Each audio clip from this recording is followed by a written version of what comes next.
শিয়া সম্প্রদায়গুলোর মাঝে এই দিনকে নিয়ে অনেক বেশি বাড়াবাড়ি আছে। কি কি করা যাবে, কি কি করা যাবে না, মোটা দাগে আমরা কয়েকটি জানবো। প্রথমেই জানবো করণীয়। এই দিনে আমরা চারটা কাজ করব।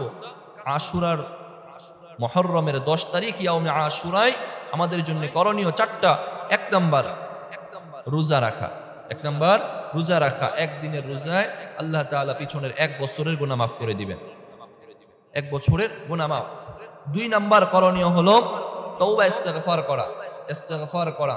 কারণ হলো মুসনাদ আহমদের 1335 নম্বর হাদিস, আলী রাদিয়াল্লাহু আনহু বলেন যে আল্লাহ তাআলা পিছনের উম্মতের এক কওমের দোয়া ইস্তেগফার আল্লাহ এই দিনে কবুল করেছিলেন।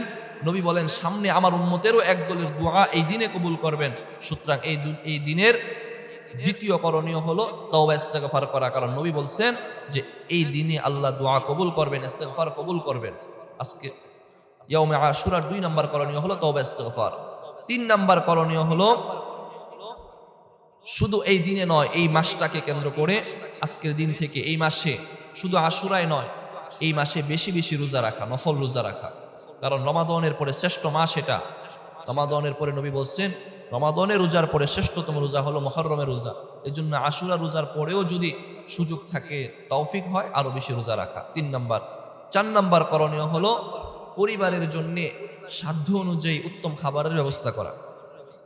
আপনার পরিবারের জন্য অন্যদিন যেভাবে খাবারের ব্যবস্থা করেন, তুলনামূলক সামর্থ্য থাকলে এই দিনে একটু ভালো খাবারের ব্যবস্থা করা।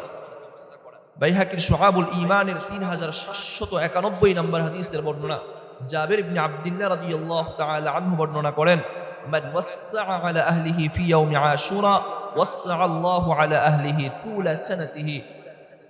আল্লাহর হাবিব সাল্লাল্লাহু আলাইহি ওয়াসাল্লাম ফরমান, যেই ব্যক্তি তার পরিবারের জন্য আশুরার দিন ভালো খাবারের ব্যবস্থা করবে, সাধ্য অনুযায়ী ভালো খাবারের ব্যবস্থা করবে, আল্লাহ তাআলা তাকে 1 বছর ভালো খাবারের ব্যবস্থা করে দিবেন। সাধ্য অনুযায়ী আপনার যেমন সামর্থ্য আছে এমন ব্যবস্থা করলে 1 বছর আপনার রিজিক, ভালো উত্তম রিজিকের আল্লাহ ব্যবস্থা করবে। 4 নাম্বার করণীয় এই আশুরার দিন। করণীয় জানলাম, এবার বর্জনীয় জানতে হবে, যেন আমার করণীয়গুলো নষ্ট না হয়ে যায়।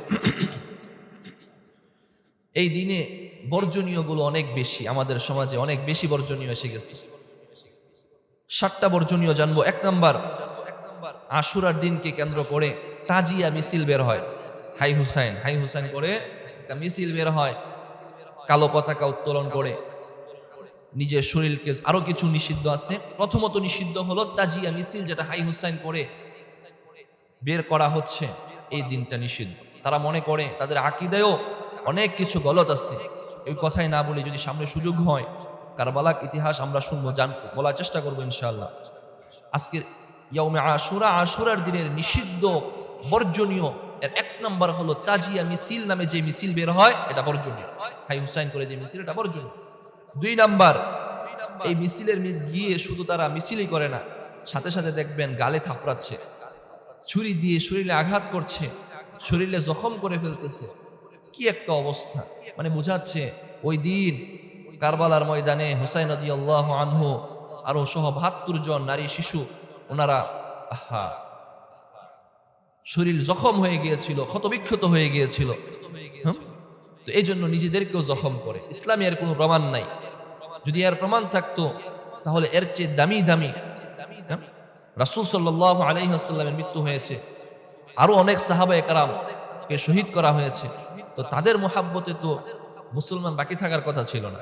ওমর রাদিয়াল্লাহু আনহুকে শহীদ করা হয়েছে, উসমান রাদিয়াল্লাহু আনহুকে কিভাবে শহীদ করা হয়েছে।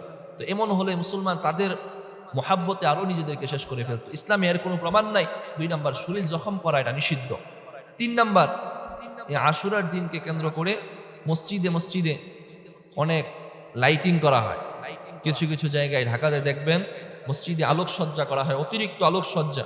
আপনার যেটা প্রয়োজন লাইট সেটা করবেন, সমস্যা নাই, কিন্তু মসজিদকে সাজানো মানে যেন নববধূ সাজছে, এটা নিষিদ্ধ।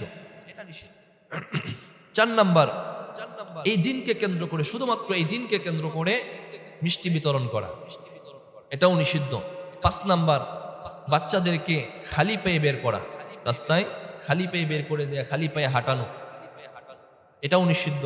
6 নাম্বার, পিপাসার্তদেরকে পানি পান করানো। দেখেন ব্যাপারটা এমন হয়ে গেছে, পিপাসার্তদেরকে পানি পান করানো অনেক উত্তম কাজ।